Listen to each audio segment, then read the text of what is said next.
Welcome back to my channel, the place for bullet journaling, calligraphy, and lettering enthusiasts. Today I'm showing you my February themed layout, and as many of you already know, you've clicked on this video, but you've also, if you're following me on Instagram, you'll know that this month's theme is Harry Potter. I actually went to my Instagram followers to kind of figure out exactly what kind of style I should do.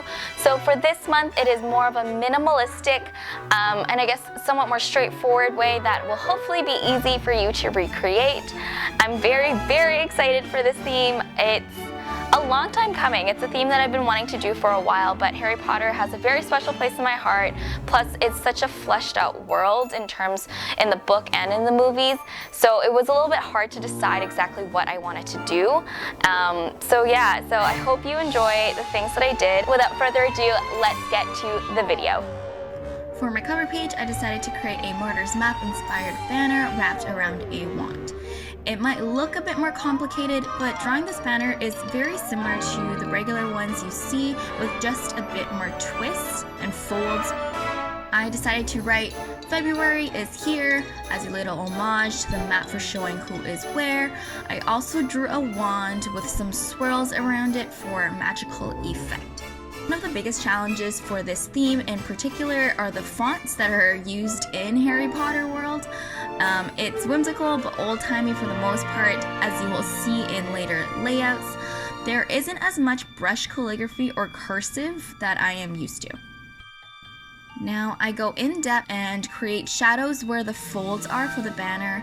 It doesn't really have to make sense as to where the darkest is, but just think about where the folds, where the banners overlapped is usually the darkest, and that's just a rule of thumb that you don't, I guess, really have to follow.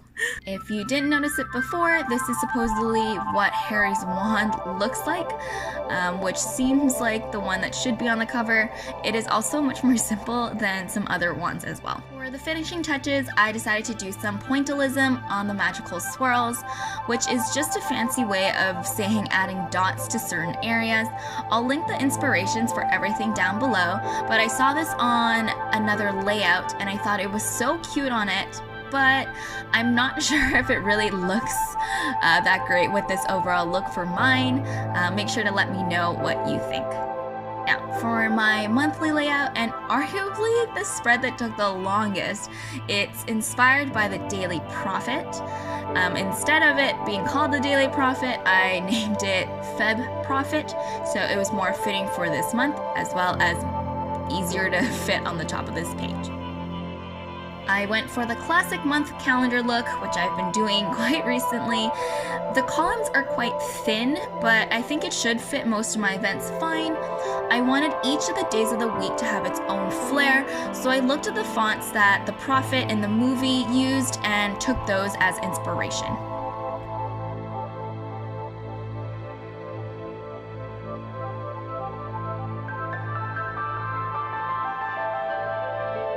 And at the top of this part, I added the hand pointing to weekday and end, which is usually where they write exclusive in. And I'm not going to lie, I'm pretty proud of this idea and quite happy with how it turned out.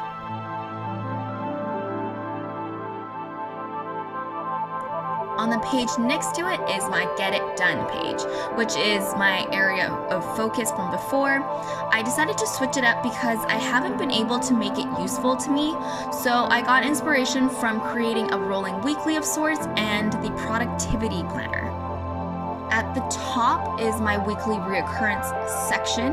This is where my weekly tasks are going to be, such as my weekly bullet journal setup. These aren't habits necessarily, but things I do every week. The 1, 2, 3, 4 at the top refers to the 4 weeks that we have for this month. So every time I finish one of the tasks in a particular week, I'm going to mark it under there. This idea was inspired by the plant-based bride. I'll link her video down below. I hope that this makes sort of sense in terms of what the purpose is and how I'm going to use it. If not, I can go more depth in another video. Below that is my most important task section. The next three are inspired by the productivity planner. I'm going to rank the most important tasks that I have to complete this month, and it's going to be the first things I do each day to ensure that I get the job done. Then it splits to secondary tasks, things that I should get done but aren't necessarily as time sensitive. And finally, the last section is my additional tasks. This is where I'm going to put all the things that I could get done but that aren't as important. So hopefully with this new setup, it will help increase my productivity. At the very bottom of the page, I decided to do a little index of sorts that seems to appear on the Daily Profit as well. Those page numbers refer to my book, so if you have different ones, definitely put those instead. Now back at the top on the other page, there is this space here where I was debating on what to do with, but I thought I would just put this as my growth tracker area for my Instagram and for YouTube. The Profit has quite a structured look, but has tons of unique ways to make it interesting. It is quite boxy, but it has many different types of fonts, and they also aren't all horizontal, so that's what I tried to incorporate in here. As mentioned, there are many different types of fonts that are much more classic than what I usually do. I recommend anyone interested in doing it to actually look up fonts as reference, and the more you draw it, the easier it gets. There are some amazing artists out there as well who created similar fonts to those of Harry Potter that you can sample. If not, just go on Microsoft Word, pick up Times New Roman, and that should be a good starting point.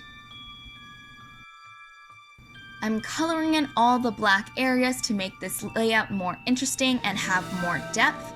It looks quite empty right now, but once I start using it and filling it out, it will look more and more like the Profit. I didn't end up drawing anything here because 1, I couldn't fit it, and 2, I didn't know what to draw, so if you have any ideas, definitely let me know. So the next page is my quote page. I wanted to challenge myself a bit with typography layout from a longer quote. I don't think this one is as common as some of the other Harry Potter quotes, but I thought it matched well with this theme and the habit tracker next to it. And being the person that I am, there is a wrong word written that you will see very shortly. I did add some brush calligraphy and flourishing. As you can see, I like to draw everything out in pencil first, haha, no surprise there. But especially for these types of layouts, it helps so much if you're just starting out with flourishing and typography. For those of you who are unfamiliar with it, flourishing is all the swirls and loops from the words just to add more flourishing and make it more interesting. The pencil outline is a great way to trace your pen over instead of having to figure it out freehand. The other words are in contrast with the calligraphy or the classic traditional fonts that I've used in the previous layout. I threw in a little deathly hallow symbol as well, which I thought was kind of cute. I usually do try to color in as little as possible until I've erased the pencil lines to avoid smudge marks, and sometimes when the ink isn't completely dry, it actually fades a bit from erasing, so just keep those things in mind. So this quote here is from Albus Dumbledore. It goes, "Differences of habits and language are nothing at all if our aims are identical and, not our hearts are open." A little bit to do with habits and a little bit to do with Valentine's Day as well. For my second to last layout is my habit tracker, which I so creatively named it Habits Express at platform 9 3/4. I thought about changing it to a different number, relating it to February, but I decided against it and just changed the name instead. Similar to my last month's layout, I decided I wanted to track the same things in a similar manner. I really liked the way the colored blocks looked as my tracker, so I wanted to do the same here, so I made it the brick wall. I hand drew this one because I feel that it gives the bricks a bit more of a realistic look, and after last month, I really didn't want to have to do all the lines with a ruler. For my final spread for this month is my mood tracker. I think from the pencil lines you can see what this is. I made Weasley sweaters and aptly named this page Feb Weasley Sweaters Mood Tracker because that is exactly 29 letters. Me being me, I drew out all of the sweaters and spaced it out beforehand, but you definitely don't need to do that. I also don't think Mrs. Weasley makes turtlenecks, mock necks, or cropped sweaters, but for this layout, to make it a bit more interesting, I did some of those. And who knows what kind of style she ends up making. The letters on the sweaters are similar to the ones that were shown in the movie, so I kept it as that for all of the sweaters. A small challenge for all of you is if you can find characters from the books whose names start with all of these letters.